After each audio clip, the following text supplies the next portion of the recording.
Rig It Right by Wright and McGill.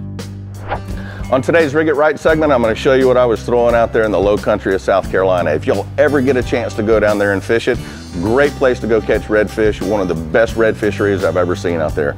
I was throwing the DO8 Cal Arkansas shad, and this one here I normally throw a jig head in it, but I was throwing the laser sharp, and this is the 1/8 ounce swim bait hook, and it's got a great little screw head right in here that goes into the top of head of the bait. If you get a big redfish on, he's tugging on that bait, it's more likely not to come off and you get to use that bait over and over again.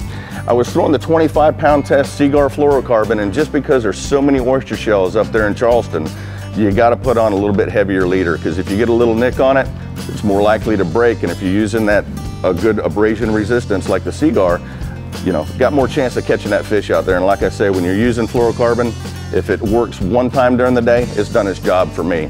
I was throwing the Finn's Wind Tamer, and I was using a 10-pound test just because it was windy out there today. I was using the 6'9" Flats Blue Wright McGill Signature Series rod. If you can tell, it's blue and it don't spook the fish when you're waving it over their heads. And Chris stayed with a 7.2. He was able to punch it through the wind out there.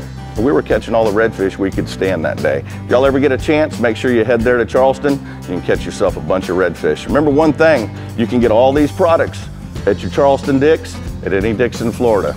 All this stuff's right there. Remember one thing though, every season starts at Dick's. Rig It Right by Wright and McGill.